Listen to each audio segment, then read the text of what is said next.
Bonjour, bienvenue sur MCN Group.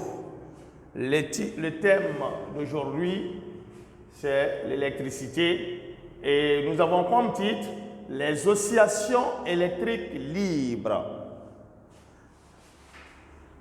Ce montage, nous avons ici un condensateur de capacité C et une bobine d'inductance L et de résistance négligeable. Lorsque nous prenons le condensateur, dans les classes en classe de 12e année, nous avions étudié le condensateur et les expériences nous ont montré que lorsque le condensateur est mis sous tension, il a la capacité de se charger. Donc, le condensateur est un réservoir d'énergie.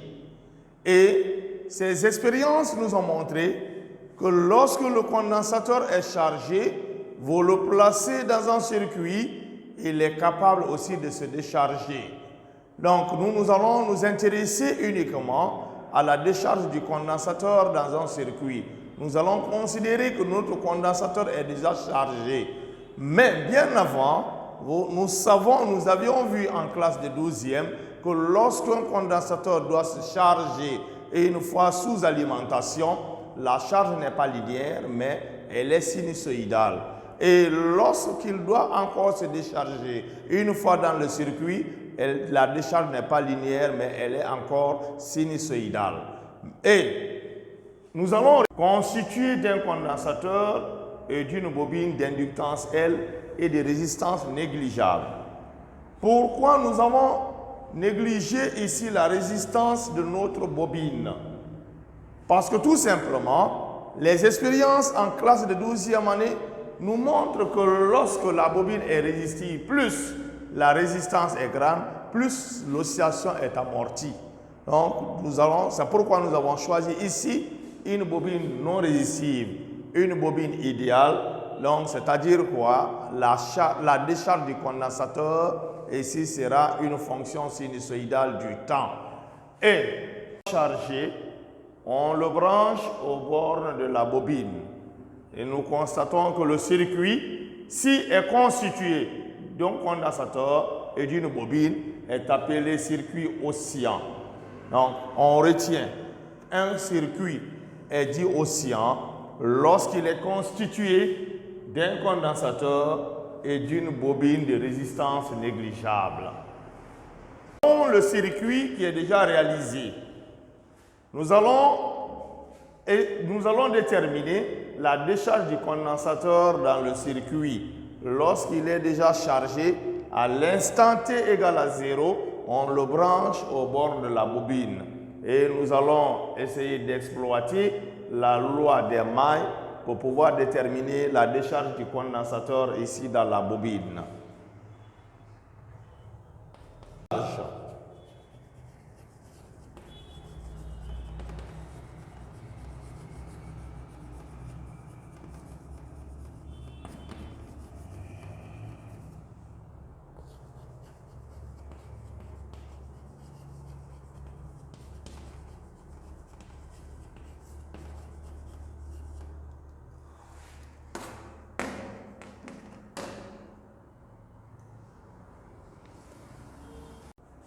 La décharge du condensateur dans une inductance pure.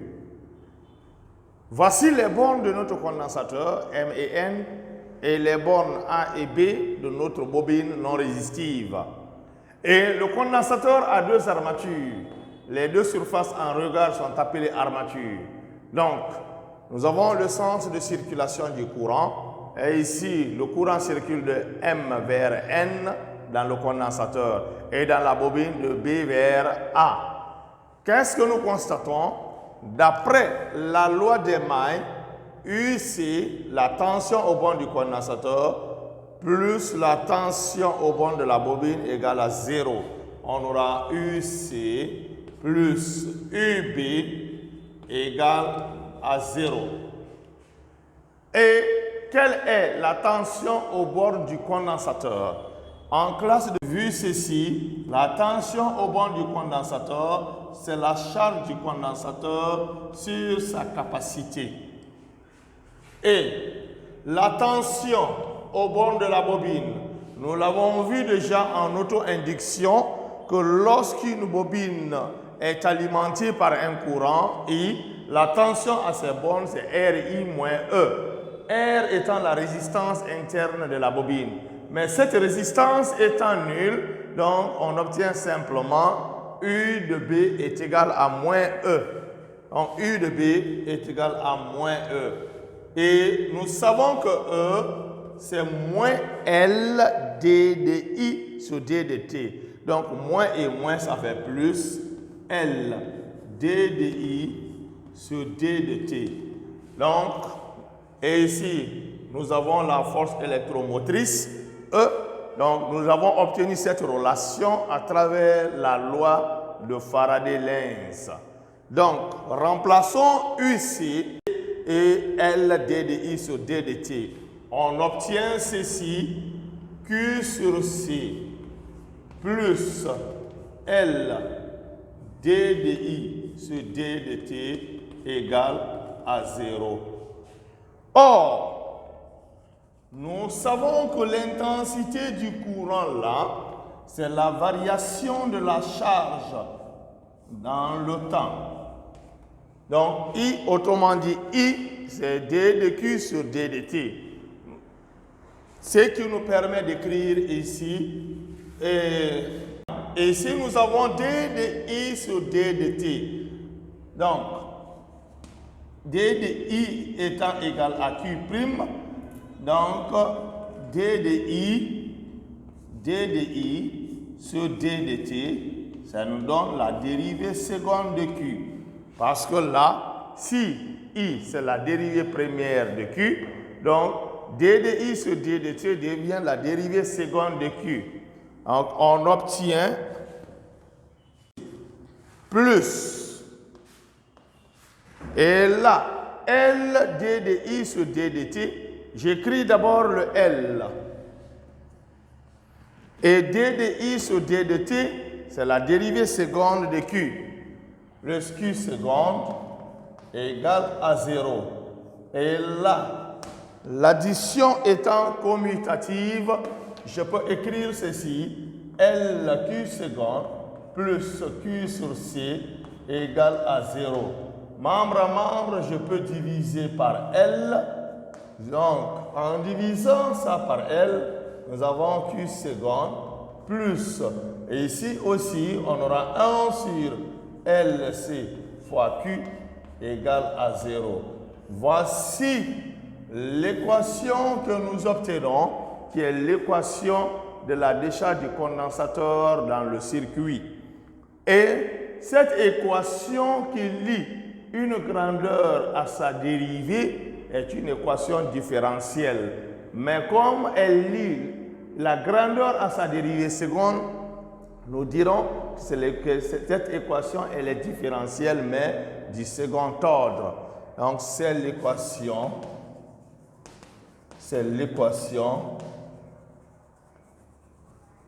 différentielle. C'est l'équation différentielle de la décharge du condensateur.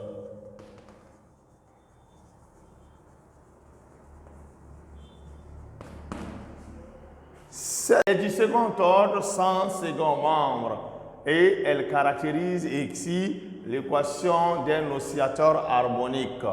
Et dans ce cas, et ici 1 sur LC, le terme 1 sur LC représente oméga 0 carré est égal à 1 sur LC.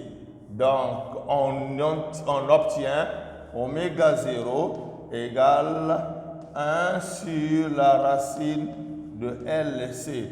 Et oméga 0 est appelé pulsation propre.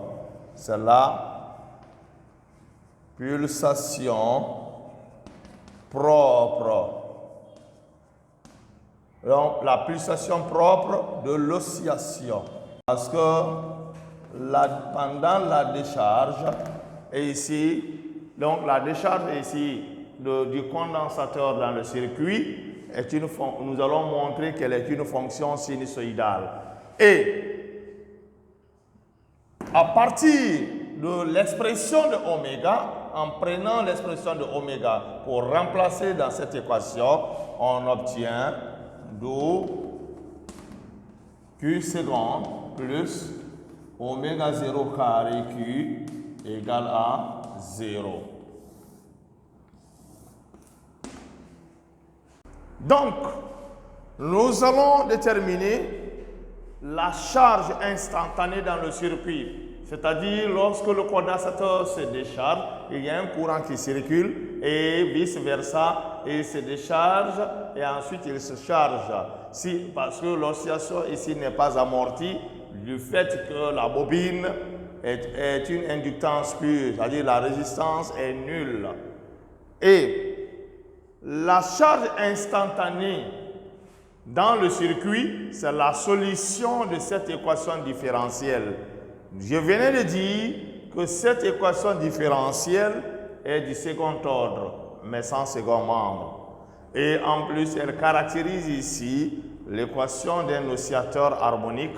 Donc, la solution de cette équation différentielle est de la forme Q égale à QM cosinus oméga 0t plus phi.